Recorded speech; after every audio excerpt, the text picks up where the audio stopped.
Hello guys, good morning. सकाळचे वाजलेले 7. आपल्याला आज लवकर कॉलेज होतं. लगेच तिथे कणसं शिजायला टाकलेली. बाहेर बघतो तेवढा पाऊस नव्हता. लगेच ती कणसं शिजून आपण एका बाउलमध्ये काढून घेतली. एक अपडेट तुम्हाला सांगायचंच विसरलो. जे शॉर्ट व्हिडिओ असतील ते आपले डेली अपडेटवर येत राहतील. आणि जे लॉंग व्हिडिओ असतील ते आपण शॉर्ट व्हिडिओच्या डिस्क्रिप्शन लिंकमध्ये लिंक टाकत जाऊ. ते व्हिडिओसुद्धा तुम्ही बघा आणि लाईक करायला विसरू नका. कणसं खाल्ल्यानंतर आपण जरा बॅग पॅकिंग करायला लागलो.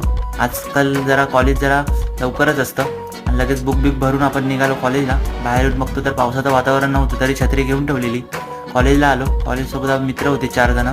तर इथे नीराचा जरा आयफोन फ्लेक्स मारत होतो. नंतर आपल्या मॅमनी जरा आज प्रोजेक्टरवर लेक्चर घ्यायचं मन झालं वाटतं. मग मॅमनी प्रोजेक्टर चालू केला. लेक्चर झाल्यावर तर CRचं कामच आहे प्रोजेक्टर बंद बिन करणं. इथे लोक वडापाव खातात आहे. माझा उपवास होता म्हणून खाल्लं नाही.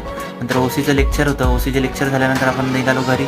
घरी जाता जाता उदय भेटल्यानंतर आपण घरी गेल्यावर फ्रेश झालो. उपवास सोडायचा होता. उपवास सोडता तारक मेहता बघितला. असेच व्हिडिओ बघण्यासाठी आपल्याला लाईक करा.